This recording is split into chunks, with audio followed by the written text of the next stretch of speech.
É muito bom estar aqui, mais uma quarta-feira, agora em horário diferente, às 15 horas. É um prazer estar aí com vocês. Olá, Larissa, Tassiana, que bom que vocês estão por aqui. Hoje o nosso tema é orientação para pais cristãos. E a gente está nesse momento em casa, no momento dessa quarentena, e a gente nunca teve tanta oportunidade de exercer a maternidade e a paternidade junto com os nossos filhos. A gente nunca teve tanto tempo. Normalmente a rotina nossa é tão corrida, né, tão angustiante. A gente às vezes deixa os meninos de manhã na escola, no final do dia passa para pegá-los, a gente já chega cansada do trabalho, vai jantar, às vezes fazer o culto doméstico e aí já está na hora de dormir e se preparar para o dia seguinte. Então, normalmente a nossa rotina ela é muito puxada e a gente tem pouco tempo de exercer a maternidade e a paternidade. E agora a gente está em casa com os nossos filhos, Deus nos deu essa oportunidade graciosa de estarmos com eles todos esses dias.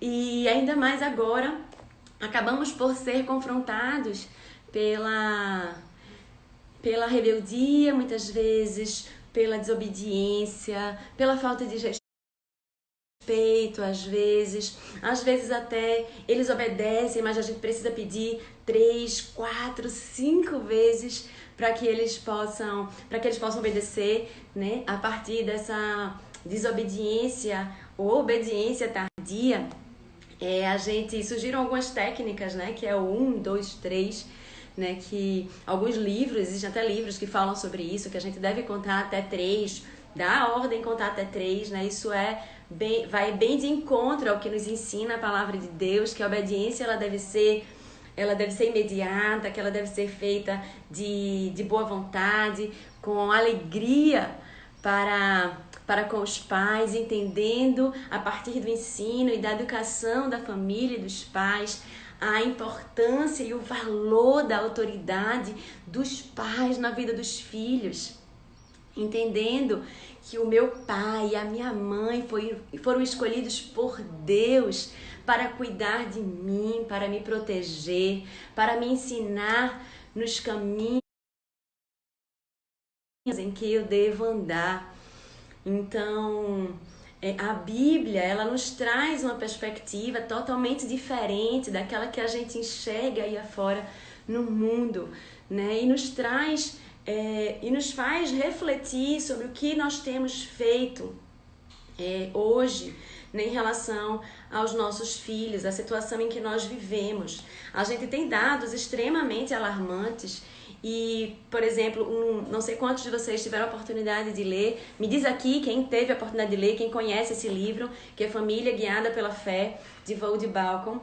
Ele fala sobre um índice enorme, né, de jovens que até o 2º ano de faculdade abandonam a fé. Jovens cristãos confessos que abandonam a fé até o 2º ano de faculdade, né? A gente tem aí 40% de aumento no índice de jovens e de crianças de 10 a 12 anos que se suicidam. É alarmante. A gente tem 75% dos nossos jovens envolvidos em pornografia. Existe um índice também de 52% do aumento de suicídio, de depressão em jovens. Então, são dados que nos deixam alarmados e minimamente nos fazem refletir sobre o que nós temos feito, sobre como nós podemos ajustar a nossa prática, como nós podemos conseguir obter resultados melhores com os nossos filhos, como podemos ensiná-los a trilhar o caminho que leva à felicidade, ao sucesso, o caminho que leva à salvação eterna, porque não é isso que queremos para os nossos filhos. E hoje nós estaremos recebendo o pastor Reverendo Augusto Nicodemos, que estará compartilhando conosco de algumas orientações e algumas verdades sobre esse assunto. E a gente está aqui, vamos aguardar um pouco por ele.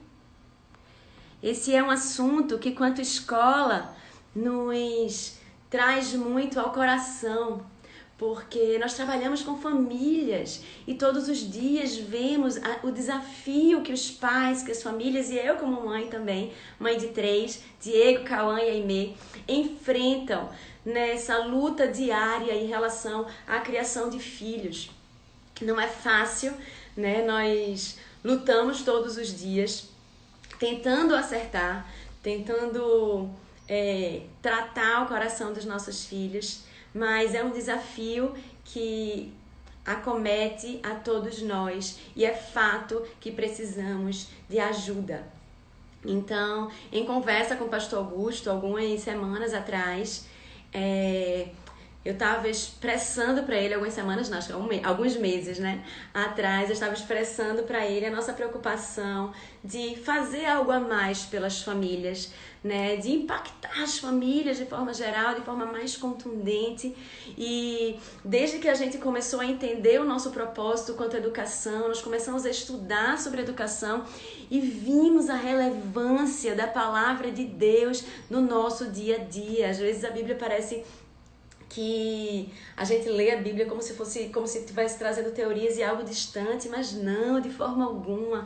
A Bíblia ela é real, ela é atual, né? E ela nos traz orientações práticas para a nossa vida em relação à criação de filhos e de acordo com todos aqueles dados que a gente trouxe, a emergência e a urgência de nós estarmos buscando na palavra de Deus, né, através de homens de Deus, homens grandemente utilizados por Deus, como pastor Augustus, para que nós possamos entender melhor aquilo que Deus nos traz. O nome do livro é Família Guiada pela Fé. Esse livro ele é muito relevante, fala sobre família em vários aspectos e ele traz alguns dados estatísticos. Pastor Augustus, ele é autor de vários livros, né? Ele é autor de mais de duas, pelo menos os que eu contei, é autor de mais de 2 dezenas de livros e além de ser doutor, pastor, professor, foi chanceler do Mackenzie, né, durante 10 anos. E um dos livros de sua autoria é justamente também esse livro que é a Bíblia e sua família.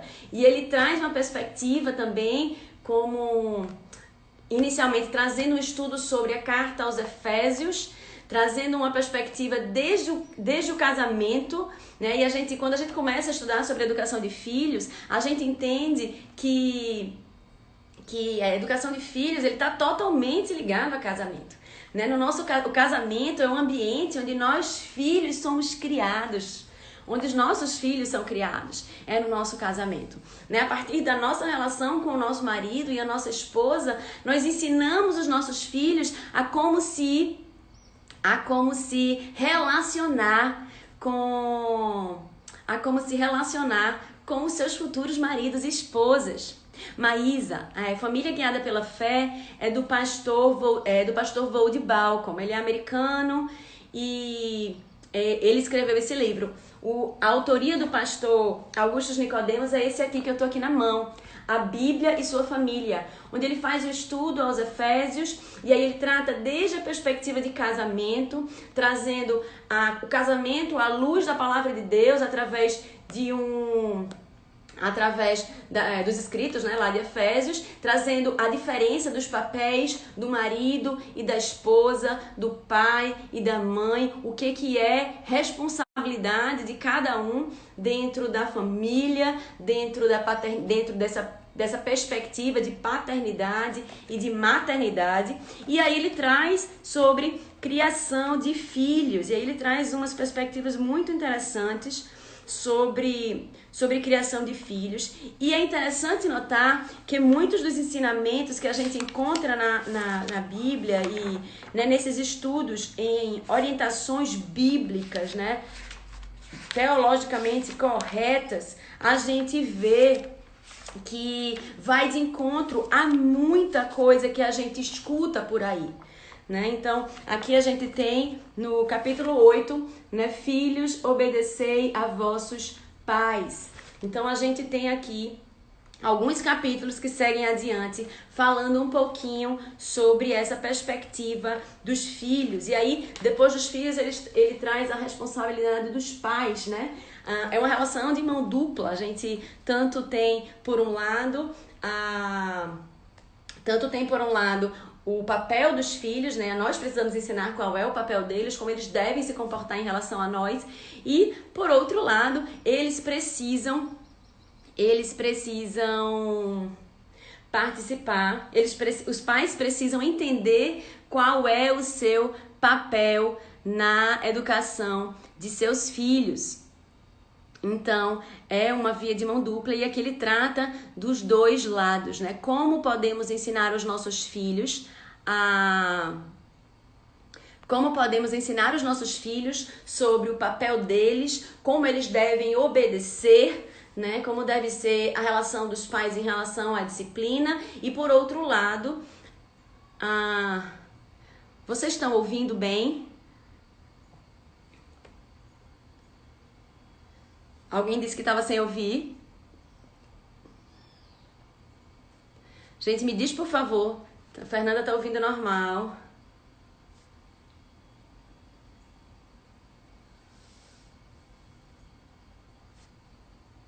Aline, ele deve estar entrando.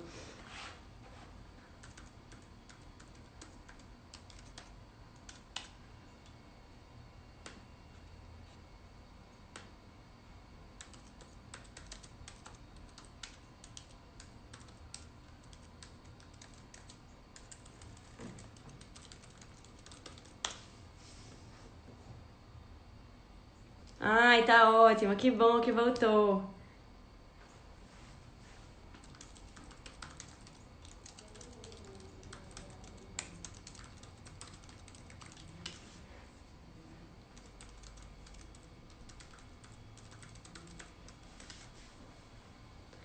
Pronto, tô aqui falando com o pastor, ele já tá a postos e tá entrando.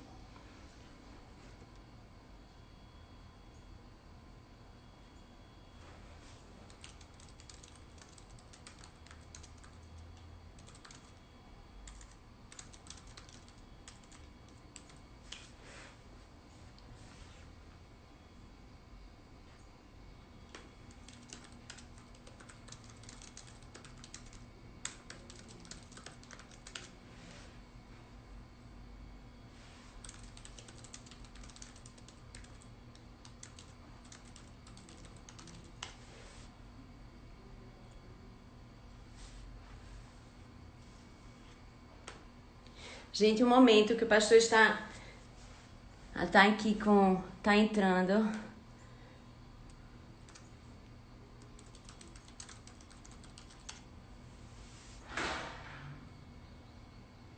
Cadê o link? O link da live.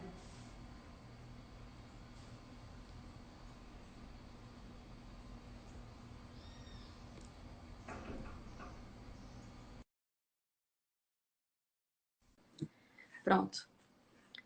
Liberamos aqui, pessoal. Ô, pastor, boa tarde. Tudo bem, Andressa? Tudo bom? Eu acho que era para ter lhe mandado um link, né? Mas aí eu tô nova nessa área. Todo mundo está aprendendo essas tecnologias aí por conta da quarentena, né? É verdade, pois é. E aí eu acho que eu fiquei bem perto, fiquei esperando o senhor e o senhor me esperando. Mas aí, obrigada aí por ter... Finalmente deu certo, claro. Com certeza. Mas eu estava aqui fazendo a introdução, né, sobre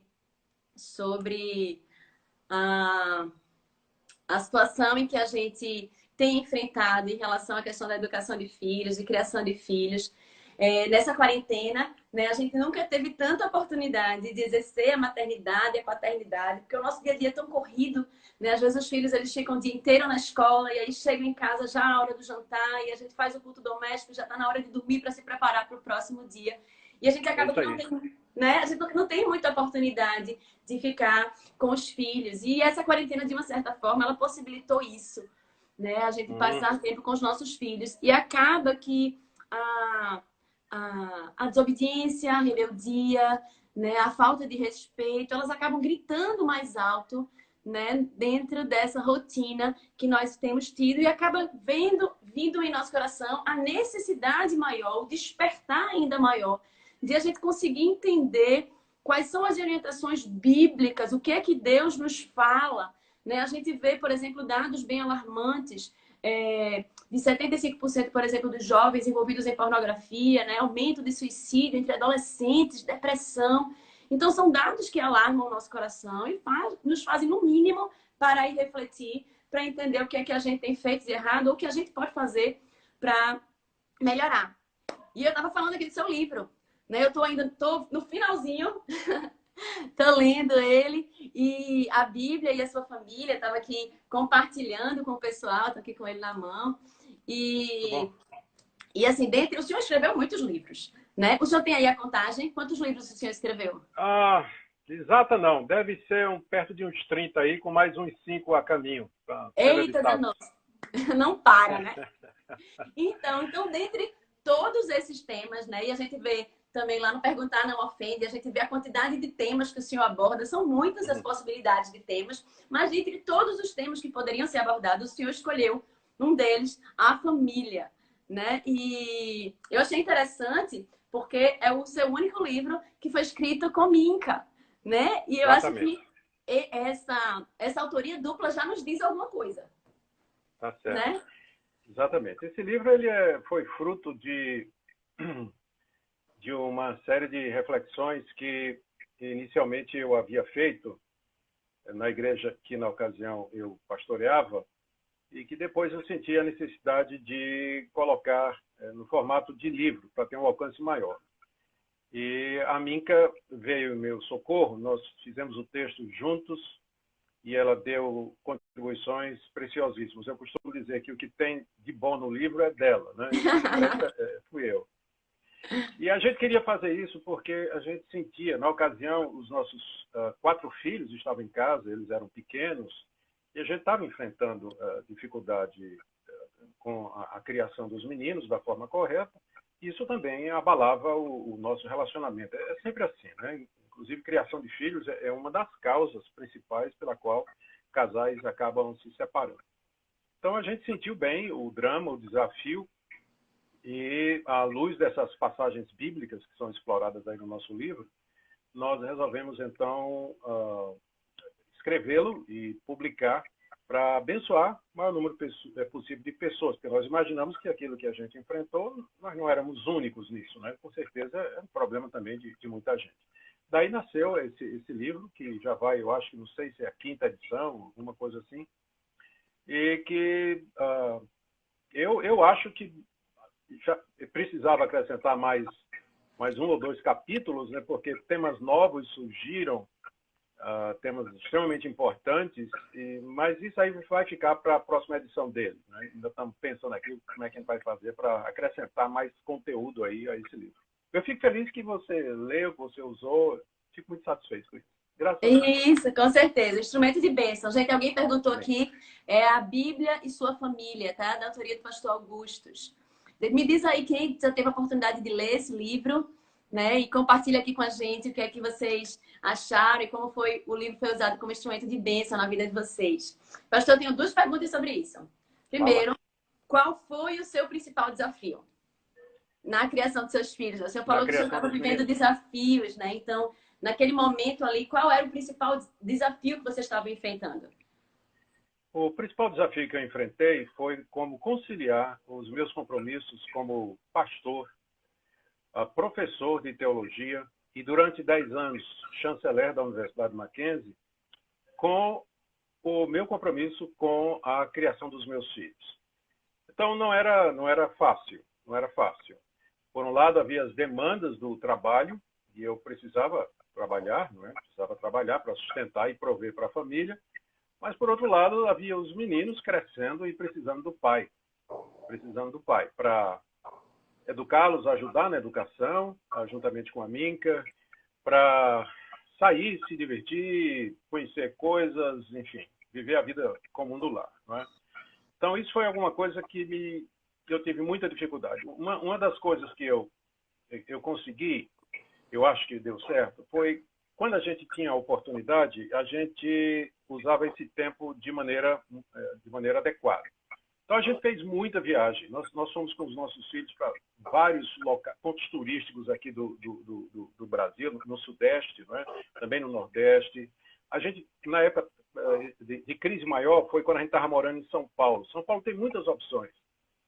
Parques, parque de diversão, parque aquático, cidadezinhas vizinhas que são muito bonitas, passeio em caverna. Então, a gente fez muito isso. Então, papai nem sempre estava em casa, mas quando estava, a gente estava fazendo Diversão alguma na coisa certa. significativa. E a gente aproveitava as refeições que fazíamos juntos, geralmente era a refeição da noite, né? De manhã e de noite, né? O almoço não era em casa, não almoçava em casa. Então, a gente aproveitava para ler a Bíblia, orar, fazer perguntas para os meninos, cantar. Então, era sempre... Foi o maior desafio. Usar tempo de qualidade para estar com os filhos e cumprir meu papel de pai. Cumprir o papel de pai. Perfeito. Eu acho que hoje é um dos grandes desafios da maioria dos pais, né, pastor? Porque com o nosso trabalho é exaustivo, com a tecnologia que a gente acaba levando muito trabalho para casa no WhatsApp, e-mail, né? Eu acho que é um grande desafio que todos enfrentam. Obrigada por compartilhar. Eu acho que a gente refletir e pensar em como é que a gente pode, né, utilizar melhor os nossos dias. E a segunda pergunta, em relação àquele sua primeira fala, não tem como dar uma palhinha de quais são esses 2 capítulos que o senhor acrescentaria no livro, a Bíblia e sua família? O livro não trata de uma questão que é uma questão que se tornou mais aguda depois, que é a questão da homoafetividade, e está relacionada à ideologia de gênero.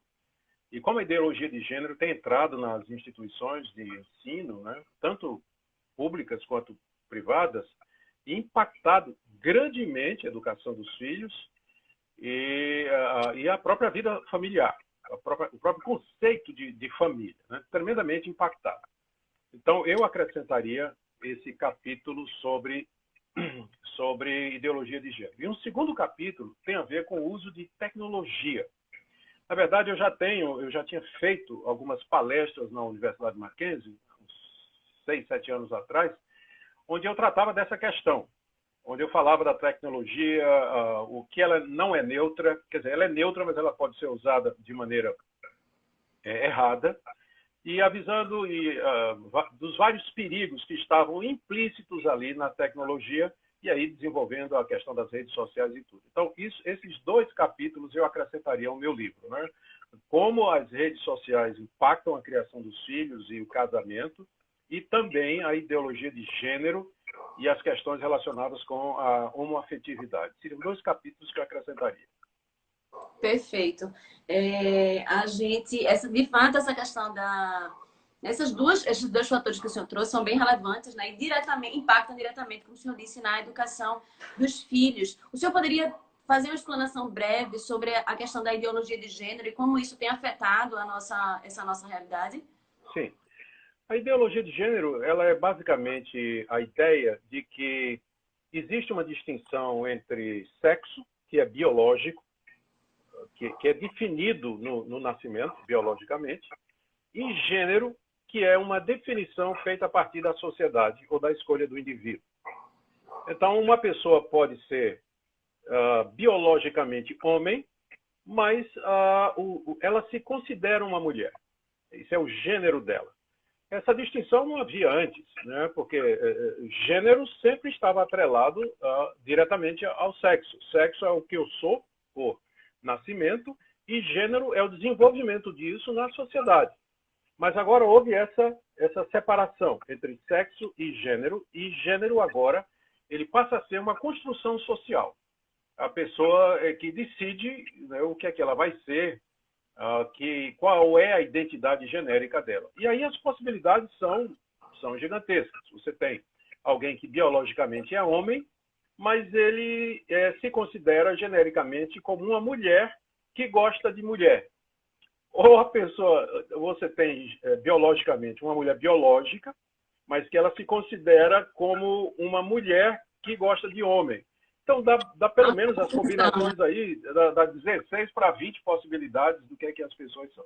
Então, essas ideias, elas começaram poucos anos, umas 2 décadas atrás, e aí essa ideia foi sendo transmitida, foi sendo aceita, especialmente por intelectuais, por artistas e alguns filósofos, entre Simone de Beauvoir, por exemplo, que é muito conhecida, escreveu um livro em francês, O Segundo Sexo, onde ela fala que as mulheres não podem mais se definir a partir do padrão, do paradigma do homem, mas elas precisam se definir a partir de outras mulheres, né? E aí abriu a porta para a entrada do lesbianismo no movimento feminista.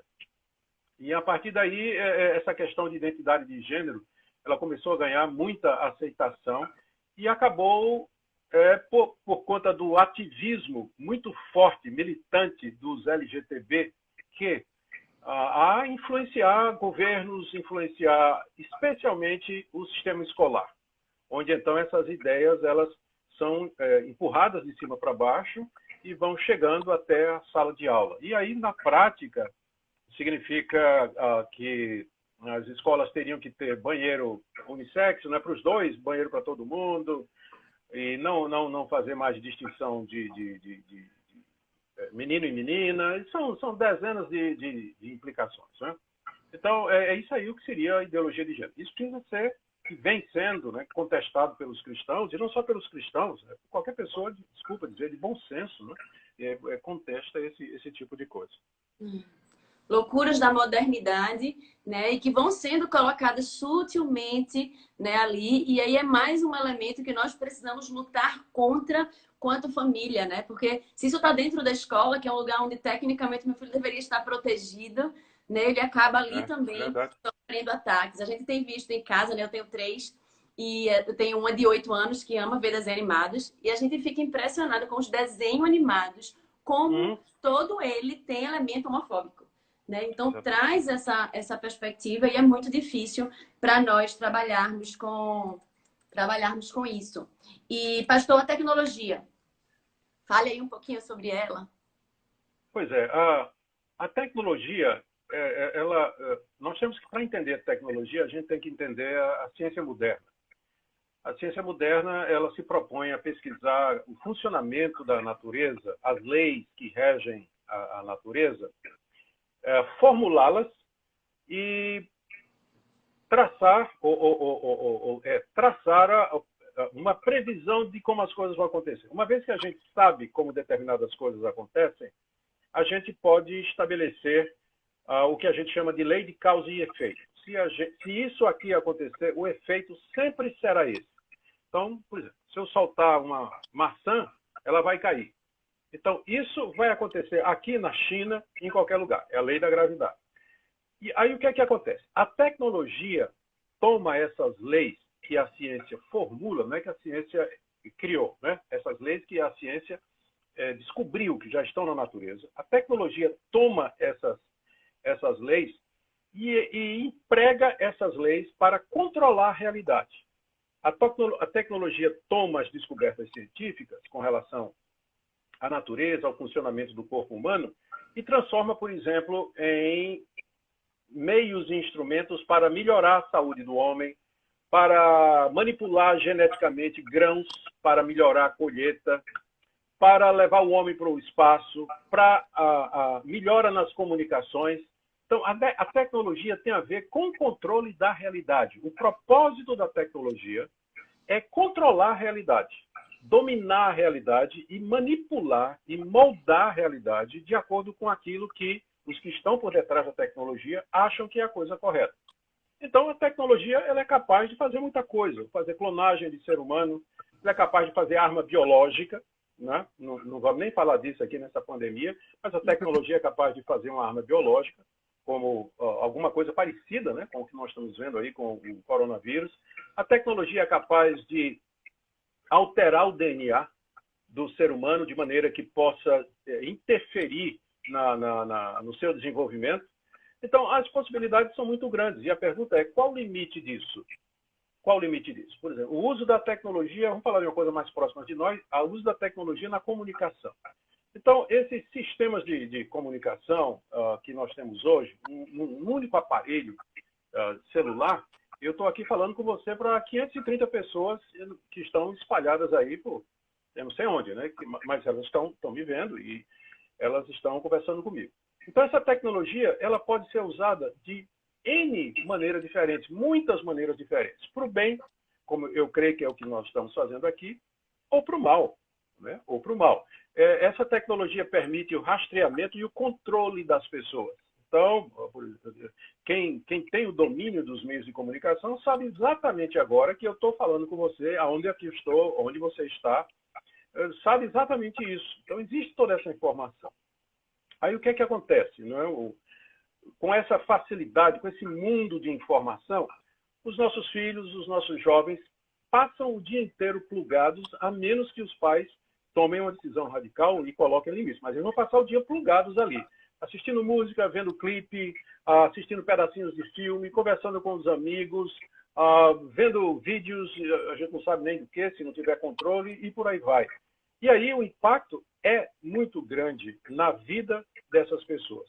A exposição,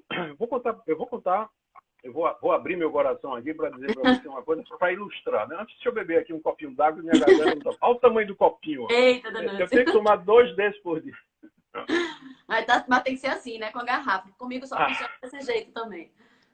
Quando essa pandemia começou, eu estava saindo de um processo de burnout, né? Um burnout que começou há 2 anos atrás, mais ou menos, um pouco mais, quando eu era pastor da igreja de Goiânia, né? E aí eu fui diagnosticado com a síndrome de burnout, que é exaustão, né? Fadiga por conta de trabalhar e não ter descanso. Então, eu queimei a vela pelos 2 lados, né?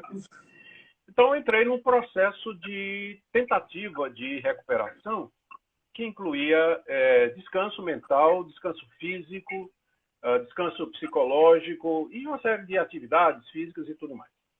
E aí, no processo de recuperação, eu diminuí bastante os meus compromissos. Eu viajava 2, 3 vezes por semana para pregar em algum lugar do país ou do mundo. Diminuí bastante isso, fiquei em casa. A igreja de Recife me acolheu com muito carinho, né? Dimensionou o pastor Cláudio, que é o meu pastor, ele dimensionou o meu trabalho e tal. Estava tudo indo bem. Aí chega a crise do coronavírus. E aí nós começamos os amigos, eu estou em vários grupos de pastores e de outras pessoas, e aí o pessoal começa a mandar notícia, e só notícia alarmante, notícia ruim.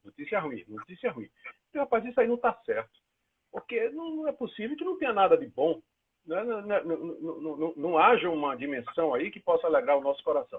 E era só bad news, né? Mais notícias. Teve uma hora, Andressa, que eu tive que me desligar.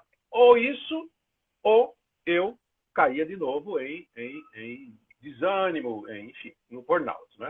E me desliguei de vários grupos e procurei, não é que eu fiquei desinformado, só que eu procurava me informar através de fontes que falavam do que estava acontecendo, mas pelo menos de uma maneira não terrorista, né? Não alarmista. Isso. E não que deixasse a gente psicologicamente oprimido, né? Então, eu tive que fazer isso, tive que me desligar intencionalmente de algumas redes sociais para que eu pudesse ter algum descanso de mente, né? Senão, eu ia ficar doido. Eu senti que eu já estava assim, começando a me sentir deprimido e coisa dessa natureza. Então, tirei tempo para estudar a palavra, focar no meu trabalho de pastor e lembrar das promessas de Deus, gastando bastante tempo com a palavra de Deus e oração. E a minha cabeça, né, vou dizer assim, meu coração está bem tranquilo, graças a Deus, bem tranquilo. E não precisa nem remédio, né, graças a Deus. Mas o coração bem tranquilo com essa dieta que eu me impus, dieta mental, para não ficar só recebendo bad news. Agora imagine os nossos filhos, Andressa, o tempo todo, né, no telefone, só recebendo isso aí. O impacto que isso vai ter. Num homem maduro, experiente, né, como é o meu caso, isso teve esse efeito? Imagina um adolescente de 13, 14 anos, o que é que isso não vai fazer? É verdade. E a gente tira pelo que a gente vive na sociedade, pelo que a gente escuta por aí, né? E há muito mais influência maléfica em termos de... Porque a tecnologia, como o senhor estava falando aí, né? Como meio de comunicação, há muito mais influência maléfica do que benéfica, né? Eles gostam muito de escutar os pares, né? De escutar outros adolescentes. E quais são os adolescentes que hoje que são cristãos, que têm uma doutrina teológica bem firmada, que são influência para outros adolescentes, né? A gente conta, eu conheço um, né? A gente conta realmente no dedo e eles acabam escutando essas besteiras, né? O TikTok, eu ouvi um pastor falando de que fica burrificação, né? Tipo, que fica né? Que fica trazendo esse besterol, a meninice, né? Que vai permanecendo nos jovens até eles crescerem. Então, a gente conversou aqui sobre as lutas que travamos sobre ideologia de gêneros, as lutas que travamos sobre a tecnologia, isso sem contar com o coração rebelde dos nossos filhos, e é uma luta diária também que nós travamos, né? E uma das histórias que eu li lá no seu livro, eu achei muito interessante. As histórias são boas, né? Porque elas dão exemplos práticos e fazem a gente aí refletir, se colocar no lugar um pouco. Foi uma história que o senhor contou, que o senhor viveu lá na África do Sul, quando vocês estavam lá, e a questão do ministério, se eu não entendi direito, era um missionário que estava lá, tentando pregar o evangelho naquela localização, e acabaram que os filhos dos cristãos foram um grande empecilho. O senhor lembra dessa história? Sim, lembro bem. Compartilha com a gente, pastor. Essa história foi contada pelo missionário Erlo Stegen, era um sul-africano que evangelizava ali na região da África do Sul, e durante 20 anos ele teve um ministério entre a tribo dos Zulus. O ministério dele era em tendas. Ele ia no local, armava uma tenda gigantesca, fazia concentrações evangelísticas, e depois ele ajuntava os que tinham feito uma decisão por Cristo e começava igrejas entre os Zulus e tudo mais. E aí ele notou que passado algum tempo, dispersava. Aquela igreja que ele tinha fundado, acabou-se. Os Zulus voltavam para a vida antiga.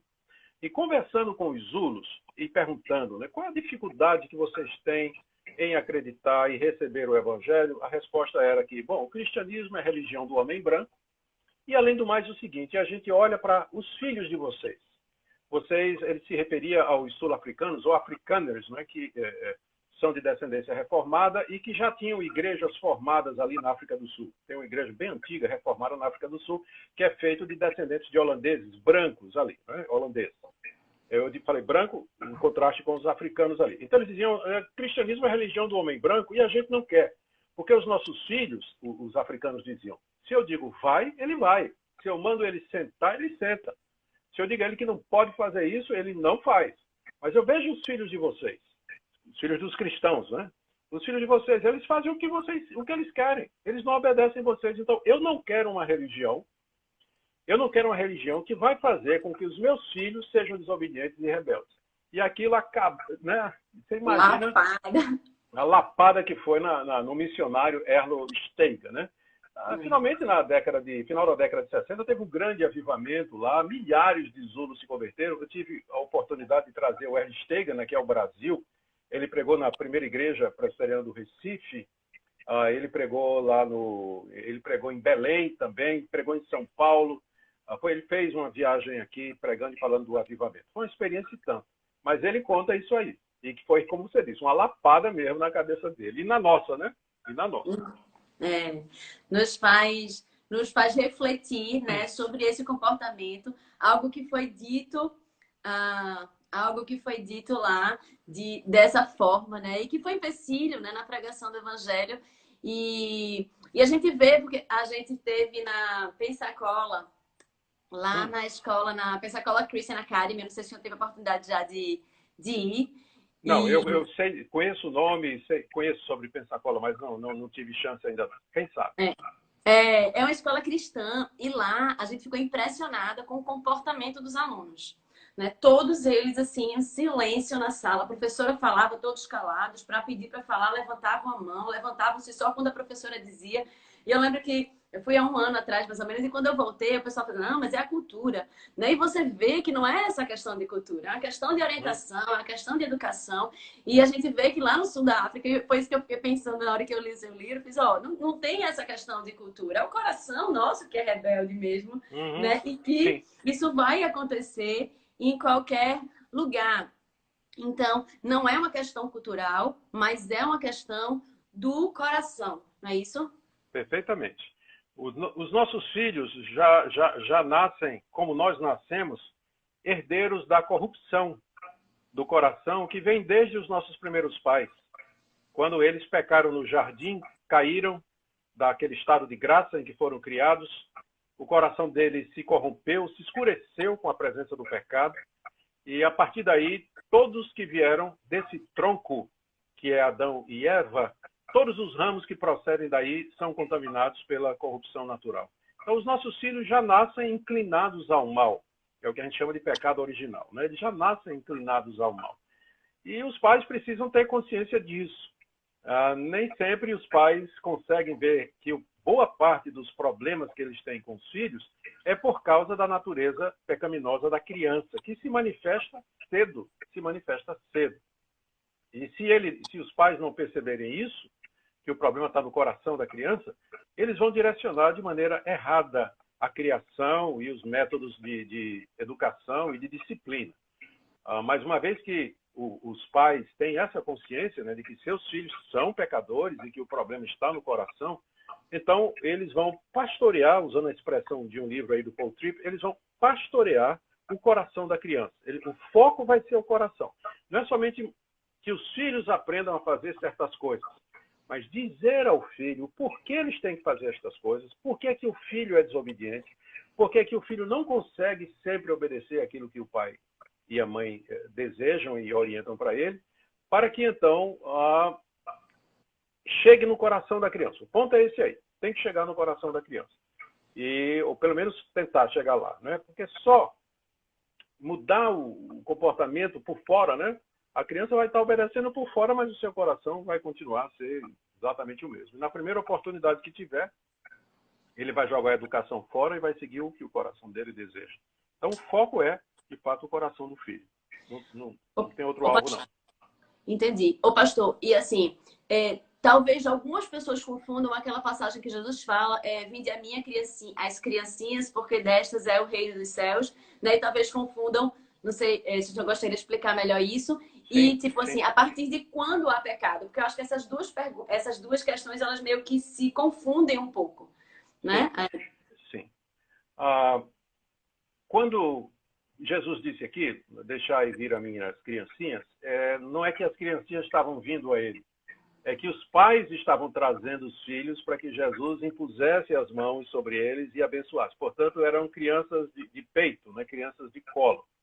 Então, foi a elas que Jesus se referiu.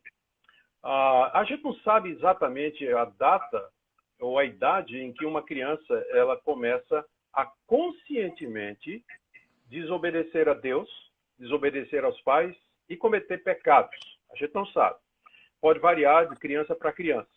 Mas o que existe, por certo, é que durante um período da infância, né, cedo da infância, a criança não tem consciência do bem e do mal. Embora ela seja inclinada para o mal, o coração dela seja inclinado para o mal, mas ela não tem consciência do bem e do mal. Ela age instintivamente ou seguindo os impulsos básicos da natureza, né? Fome, sede, precisa fazer isso, ir no banheiro e essas coisas todas. Precisa dormir, ficar cansada, ela age por aí e não há uma consciência moral desenvolvida. Ela não faz, ela não tem consciência disso. Mas a partir de um certo momento, que como eu disse, ninguém sabe qual é, varia de criança para criança, ela começa a fazer escolhas, ela começa a tomar decisões e essas decisões, algumas delas são contra aquilo que ela sabe a essa altura que é certo. E começa a deixar de fazer certas coisas que ela sabe a essa altura que são coisas que deveria fazer. Ela começa a praticar o mal conscientemente, né? Então, eu creio que quando Jesus fala que das crianças é o reino dos céus, ele está falando das crianças que não chegaram nesse período aí. E que se morrerem, elas estariam na presença de Deus. Delas é o reino dos céus. Então, antes delas cometerem conscientemente qualquer tipo de pecado.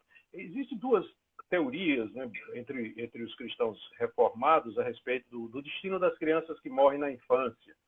Eu sou adepto daquela que diz que se a criança morre antes de chegar nesse período de conscientemente quebrar a lei de Deus, Cristo morreu pelos pecados dela e ela vai estar na presença de Deus. Qual é a base para isso? Essa afirmação de Jesus. Dos tais é o reino dos céus. Tá? Lembrando que está falando ali das criancinhas. Então, essa é a minha posição a respeito desse assunto. Perfeito. Ô, pastor, e se a criança estiver engatinhando, tentar colocar o dedo na tomada e olhar para você, já está consciente, né? Senão ela vai aprender por mal, né? Então,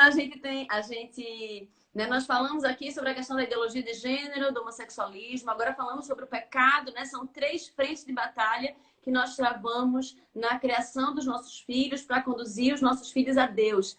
E algumas pessoas aqui estavam perguntando, pastor, se a live vai ficar gravada. Sim, a live vai ficar gravada. Pessoas aqui da Itália, da Alemanha, né? Na hora que o senhor falou aí de vários lugares do mundo. E aí depois a gente vai estar respondendo mais algumas delas. Mas, né, só deixando aí, ciente que a live vai ser gravada. Algumas pessoas perguntaram, o livro é esse aqui, A Bíblia e Sua Família, né, do pastor Augusto Nicodemos. Eu tinha falado no começo da live também sobre Família Guiada pela Fé, de Voddie Baucham, para aquelas pessoas também que estavam querendo saber qual era o segundo livro que eu tinha comentado. E o Pastoreando o Coração das Crianças aí, né, que o pastor estava falando, ele é muito bom.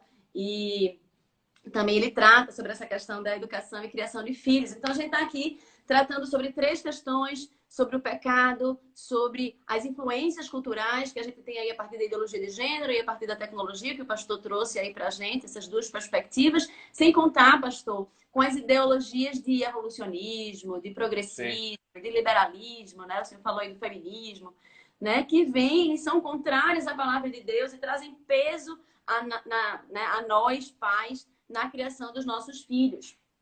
E eu queria saber do senhor quais são as orientações, né, que a Bíblia nos traz em relação à educação de filhos, né, a criação de como enfrentar tantas batalhas, né, tantas lutas ao mesmo tempo. Certo. A Bíblia tem muita coisa sobre esse tema, Andressa. Começando no Antigo Testamento, nós percebemos lá que quando Moisés deu a lei para a nação de Israel, no meio de todas aquelas instruções e normas, vinham também orientações a respeito dos filhos, de como os filhos deveriam ser instruídos constantemente na lei de Deus. Os pais tinham a obrigação de inculcar, é o termo que é usado lá em Deuteronômio, inculcar a lei de Deus no coração das crianças, isso através da repetição das palavras de Deus, do ensino constante, diário, em todas as ocasiões. Ele fala deitando, se levantando, andando pelo caminho. Também, o livro de Provérbios traz tantas passagens sobre os filhos, inclusive passagens relacionadas com a correção dos filhos, não somente através de palavras, mas também, às vezes, do uso da correção física, que lá no livro de Provérbios é chamado do uso da vara, né? O uso da vara. E aí eu me lembro de um meme que eu escutei, André, faz aí acho que foi o ano passado, que dizia assim: sandálias havaianas, há 30 anos ajudando sua mãe a criar você. Eu me lembro mesmo. Apanhei muito de sandália havaiana. Eu me lembro bem da sandália havaiana, né, que minha mãe usava. Então, correção dos filhos, repreensão dos filhos, orientação. O livro de Provérbios começa dizendo: ouve, filhos, a instrução do teu pai, a instrução de tua mãe, não esqueças, guarda isso no coração. Então, o Antigo Testamento é cheio de orientações sobre como os pais devem cuidar, orientar os filhos no caminho do Senhor. Que o padrão é esse. Nós não podemos criar os filhos de acordo com aquilo que a gente acha certo ou errado, mas o padrão para nós, cristãos, é o que a palavra de Deus fala. Chega no Novo Testamento, é a mesma coisa. É a mesma coisa. Nas cartas que os apóstolos escreveram para as igrejas, a orientação sempre é essa, que os pais eduquem os seus filhos, que não provoquem a ira dos seus filhos, que instrua no caminho do Senhor, que corrija e que repreenda os seus filhos. Há parábolas que Jesus contou, que envolvem filhos, a mais famosa é a do filho pródigo, que resolveu ir embora de casa, gastar sua fortuna, depois se arrependeu, voltou para casa, o pai estava esperando ali. Há lições preciosas ali a respeito disso. Jesus também contou a história de um pai que disse ao seu filho, vai para o campo, cuidar do campo. Ele disse, eu vou. Aí não foi. E disse para outro, vai. Ele disse, eu não vou. E depois foi. Então, Jesus usou o relacionamento, né, de pais e filhos para ilustrar muitas verdades espirituais. Então, a Bíblia é muito rica nisso. E os pontos centrais são esses. Os filhos precisam de orientação. Os filhos precisam de referencial bíblico. Os filhos precisam da presença dos pais. Os filhos precisam ser corrigidos, que é o que falta hoje. Né? Correção, repreensão séria, franca, amorosa, porém firme. E, às vezes, seguida também de castigo físico. Né? É claro, nunca espancamento, né? Nunca. O próprio livro de Provérbios adverte contra isso. Mas uma disciplina física que sublinha, né? Vamos chamar assim, que sublinha aquilo que os pais estão dizendo. Então, em linhas gerais, é isso aí. E não temos como fugir disso. E eu creio que quando os pais eles não fazem isso, o resultado é isso aí. Né? Se percebe com clareza. Se percebe com clareza. Isso. Muitas vezes há uma dificuldade muito grande, né, com essa questão de você estar ausente de casa e às vezes você chegar e bater no seu filho. E a mídia, há uma opressão muito grande da mídia, né? Como se você bater no seu filho fosse algo errado, fosse gerar violência, né, pastor? Mas é assim. Isso vem da ideologia, isso aí tem raízes em diversas linhas pedagógicas que consideram que a criança ela é neutra, né? E que você apenas tem e é boa. O coração da criança é bom e você precisa apenas apontar o caminho para a criança. E aí já tira dos pais e já tira dos mestres o conceito de formação. O professor e o pai deixa de ser aquele que vai formar a mentalidade da criança para ser apenas um facilitador, alguém que vai deixar com que a criança descubra o seu próprio caminho por ela mesma. Mas se você entregar a criança a si própria, ela vai fazer bobagem, porque o coração dela é inclinado para o mal. Então a gente precisa não somente ajudá-la a seguir no caminho, mas dizer qual é esse caminho, corrigir quando ela não estiver no caminho e estimular a criança a andar nos caminhos de Deus, no caminho da verdade, a respeitar os outros, a ser generoso, a não ser egoísta, a escolher bem as amizades. E são tantas coisas que, se você deixar a critério da criançada, hoje em dia a gente vê aí os pais pagando mico, né? Passando vergonha no shopping, passando vergonha em lugares públicos, as crianças correndo de um lado para o outro. Menino, cala a boca, não cala. Menino, vem cá, não vou. Menino, fica quieto, não fico. E fica por isso mesmo, né? Então a criança domina mesmo. Domina os pais, infelizmente, por conta dessa mentalidade, né, que eu falei, e que acabou chegando aí na educação, e a mídia também adotou isso aí, né, e corrigir uma criança é absurdo, né? Seria um absurdo se fosse santos, né? Mas não são. Não são. Eu queria só frisar uma coisa que o senhor...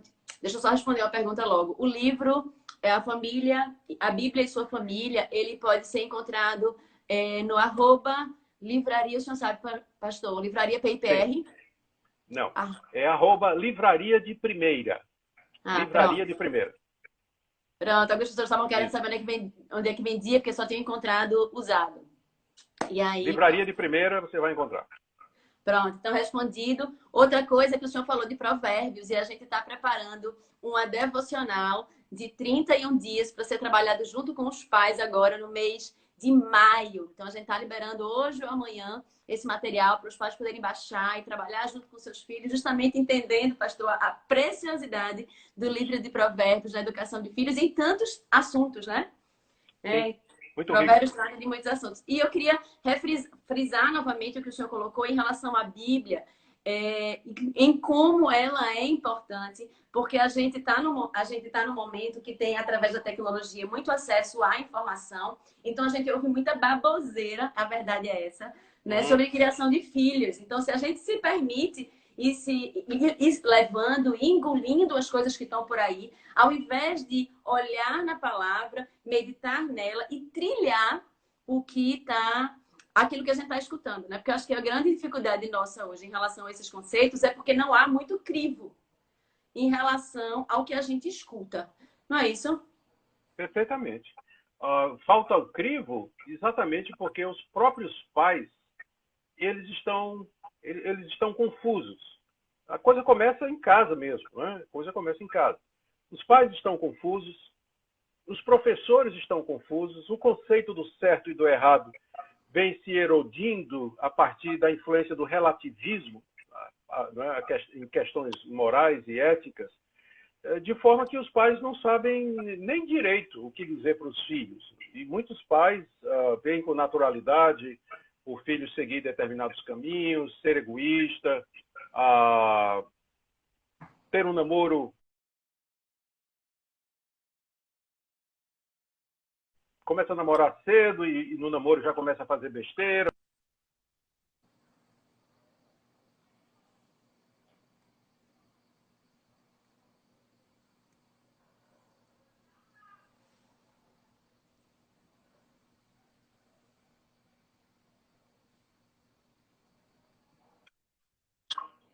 Eu acho que cortou um pouquinho. Pastor, rapidinho. O Fala. senhor que é mais entendido de live, ela dura até no máximo quanto? Porque a gente já está em quase... Eu abri, acho que faz quase 1 hora. Eu acredito que não tem limite, não. Só da minha garganta. Mas eu creio que... Né? Não quero abusar muito do senhor, não. A gente está chegando ao fim. Beleza. Então, isso mesmo. A falta de crivo por falta de se firmar na palavra de Deus. E o resultado é que não tem orientação para as crianças e cresce de qualquer jeito e acaba nessa confusão que a gente está vendo aí. É verdade. A gente então vê que a gente trava muitas batalhas, mas a gente tem um manual perfeito que é a Bíblia, né? Que é a palavra de Deus. Mas mesmo quando a gente lê, pastor, e a gente estuda, e eu digo quanto mãe que estou lendo e estudando, a gente encontra os desafios, né? E às vezes a frustração vem porque você sabe o que é para fazer, mas você não consegue. E o que é que o senhor diria para nós pais que temos vivido esses desafios? Primeiro, por melhor que você eduque o seu filho, só Deus pode chegar no coração dele. Você pode ir no ouvido, mas no coração só quem vai é Deus. Então, existe casos de pais que fizeram o melhor que eles podiam, em termos de educação dos filhos, na palavra de Deus, com oração, acompanhamento, presença.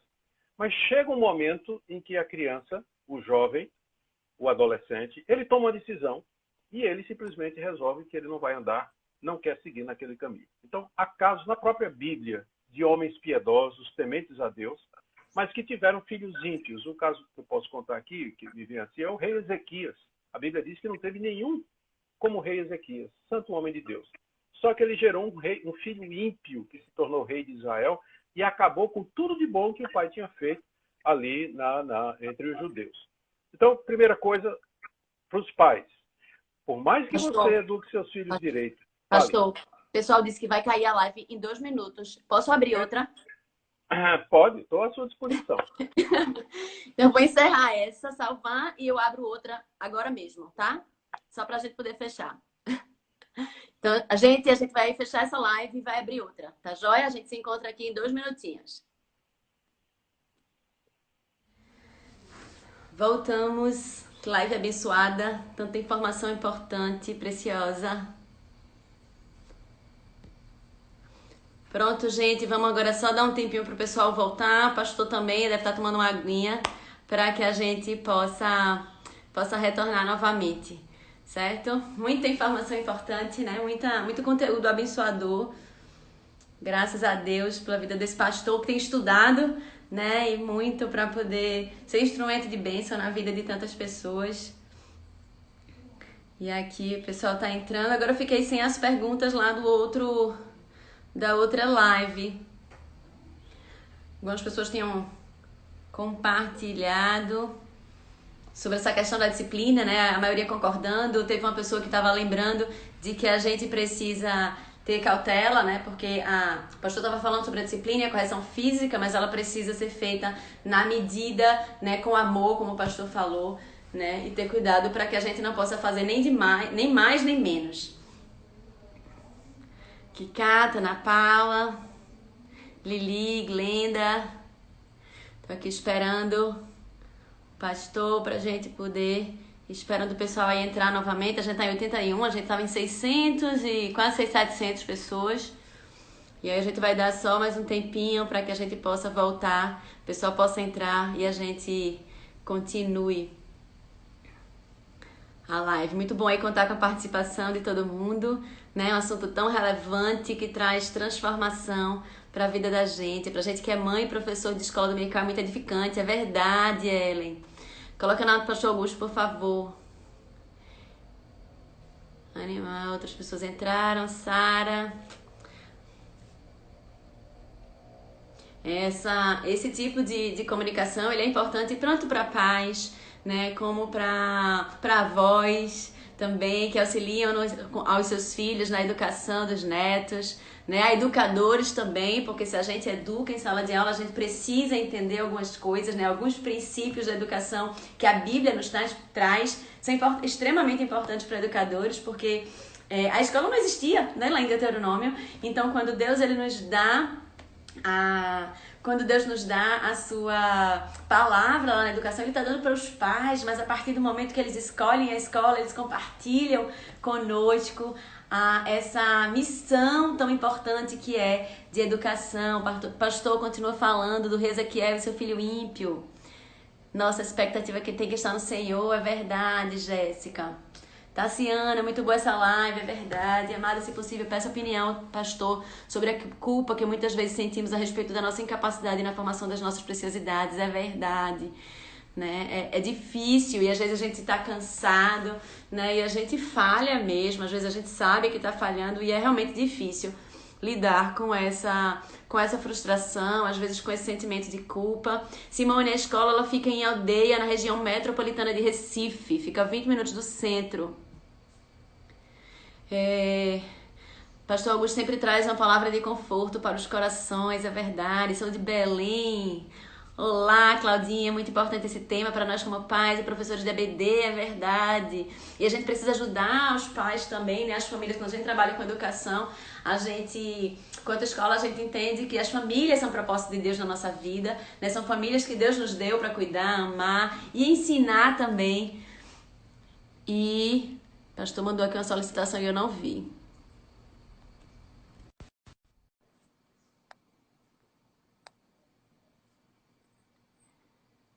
Geile, a live está uma bênção. Glória a Deus por isso. Pastor, eu não vi, pastor, a sua solicitação. Eu estava aqui falando, esperando o senhor entrar.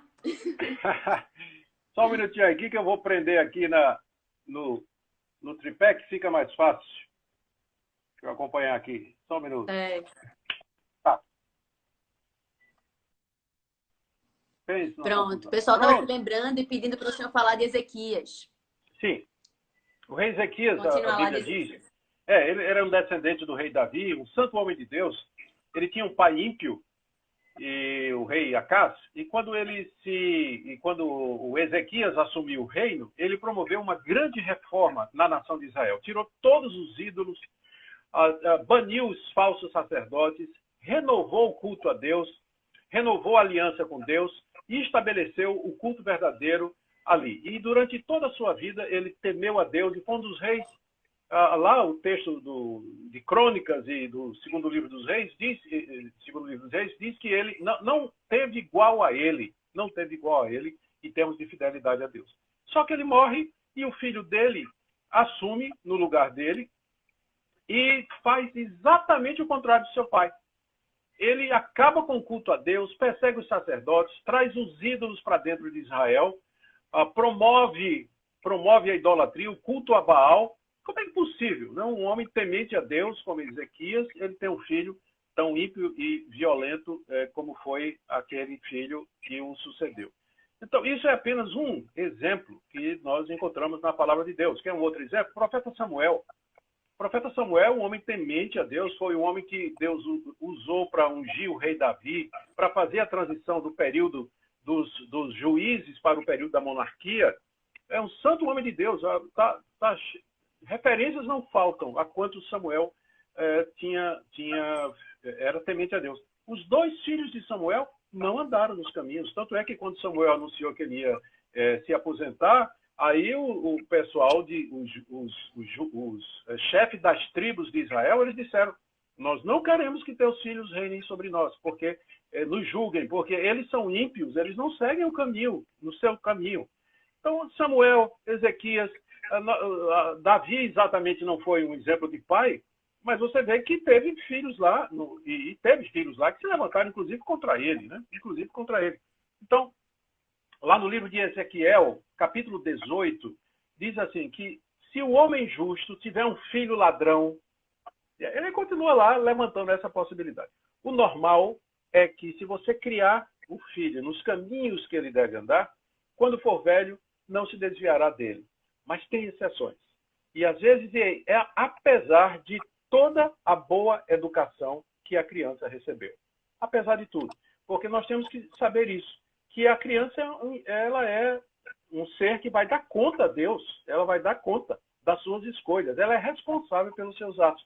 E depois de uma certa idade, nós não podemos mais nos responsabilizar pelas decisões dos nossos filhos. Enquanto eles estão debaixo do nosso teto, estão debaixo do nosso abrigo, comem do nosso pão e desfrutam, né, vivem às nossas custas, então eles têm que seguir as regras da casa.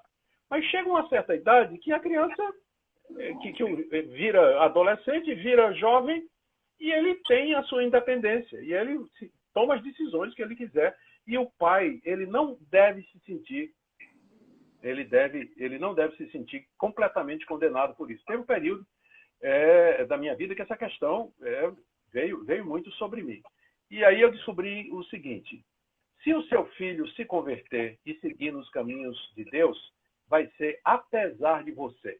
Não é por causa de você, mas apesar de você. Porque no final é Deus que fala o coração, é Deus que muda e Deus que transforma. Nós devemos dar a melhor educação possível aos nossos filhos. Mas você tem que saber que quem converte é o Espírito Santo. E você não é o Espírito Santo. Então, se por acaso um filho seu está desviado, está andando fora dos caminhos de Deus, peça perdão a Deus pelos erros que você cometeu, que com certeza cometeu também. Todos nós, né? Todos nós. Aceite o perdão de Deus e fique em paz. E deixe seu filho e sua filha nas mãos de Deus.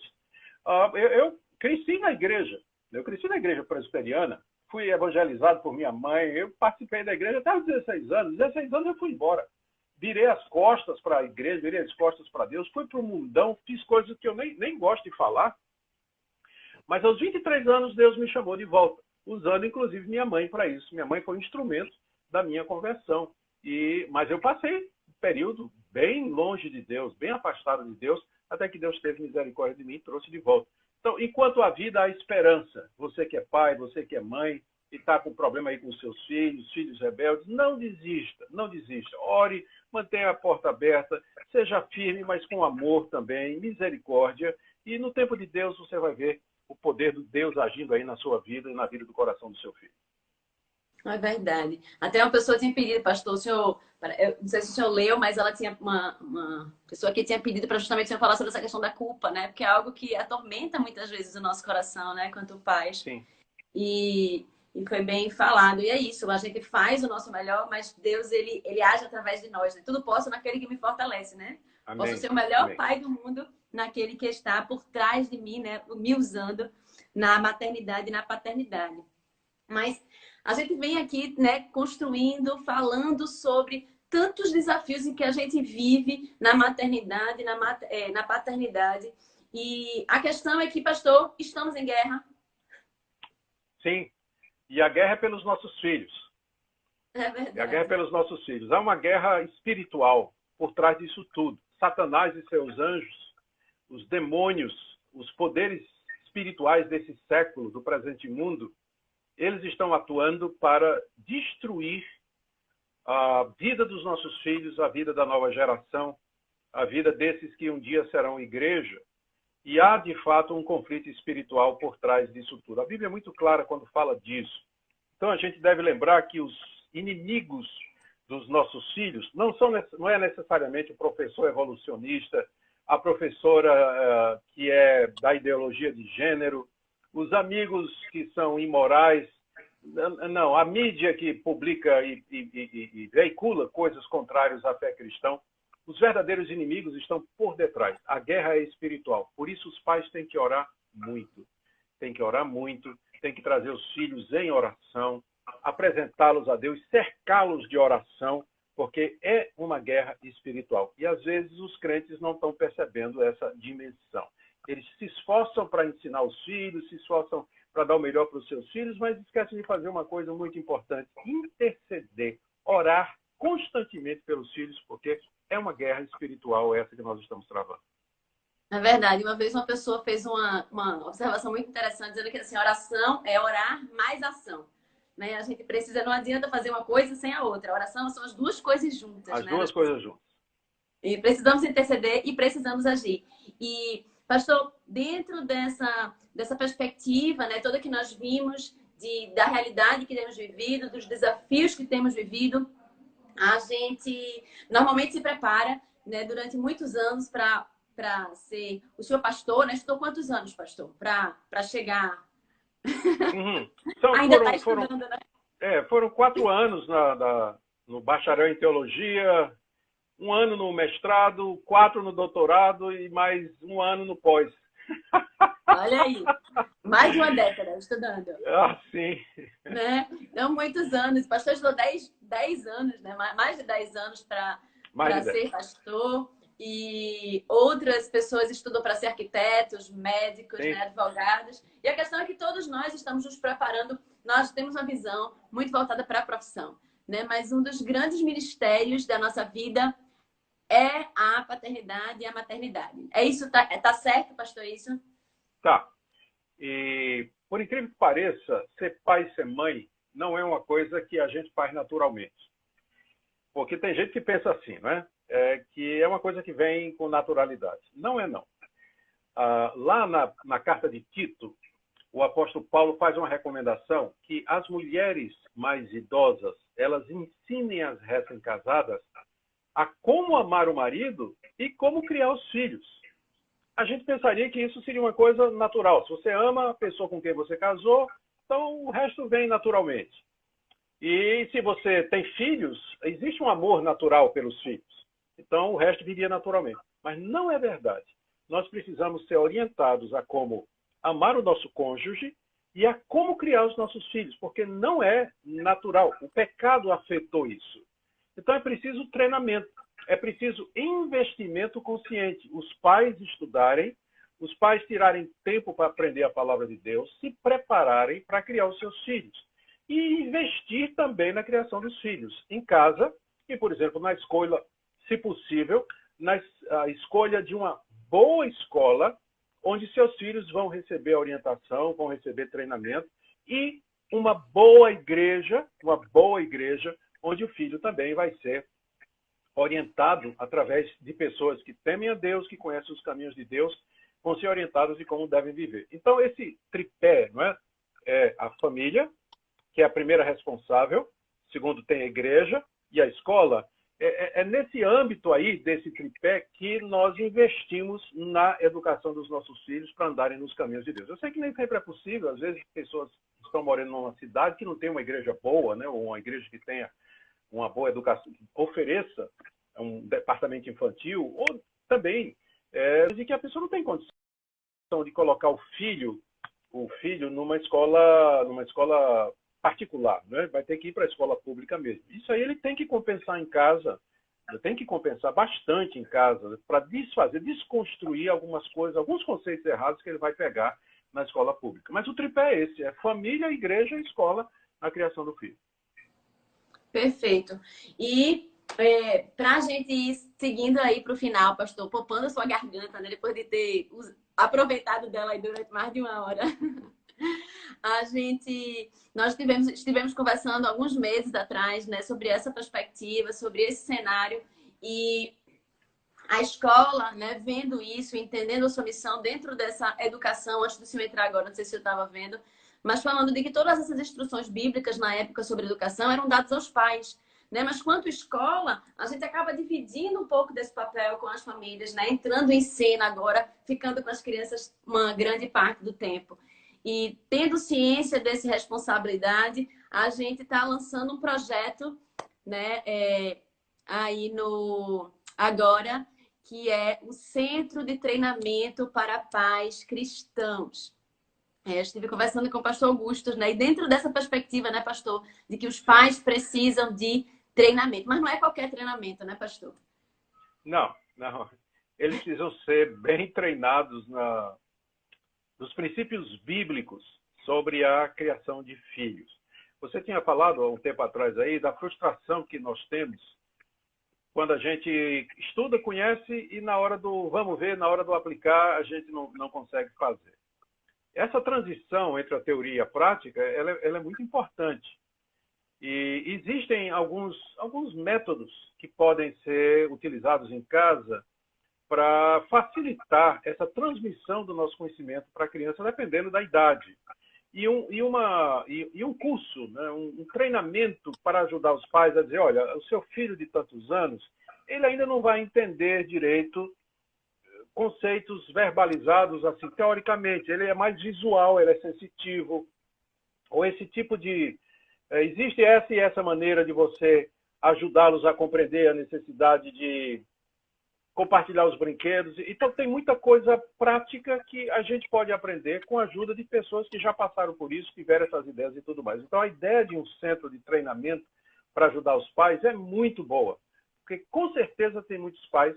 Aliás, todos nós precisamos de boas ideias para criar os nossos... Como colocar em prática esse tipo de coisa. E essa quarentena está mostrando isso, né? Porque os pais estão aí desesperados aí com as crianças em casa, acabaram as ideias, eles não sabem o que fazer.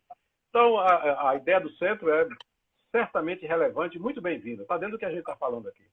É verdade. E esse centro de treinamento, quando a ideia surgiu, era de a gente fazer um evento presencial, de trazer os pais para junto, de a gente criar realmente um movimento contrário a essa, reagindo, né, pastor, à guerra que foi declarada a nós pelo que está posto aí, né, pela ideologia de gênero, pela tecnologia, né, guerra espiritual, de nos unirmos juntos em oração mesmo pelos nossos filhos e de nos prepararmos de acordo com as verdades bíblicas que transformam e que realmente é a única verdade, né? Assim, pastor, a gente ouve muita coisa, né? A gente tá tendo muita live agora de muita coisa, né? Tem várias mães. É só o que tem, né? Tem várias mães entrando. E eu tava percebendo, eu tava escutando alguns canais, né, de mães falando sobre educação de filhos. E você vê que quando as pessoas elas não têm a instrução bíblica, elas falam besteira. Não tem para onde, né? Porque quando você não tem a verdade, uma verdade rígida, e tudo acaba sendo meio que relativo, você fica meio perdida no tempo e no espaço. Né? Então... Exatamente. Ela vai repetir o que ela está ouvindo aí nas mídias, né? De secular, de gente que... Infelizmente, tem muita gente... O cristianismo no nosso país, ele é muito raso, muito superficial.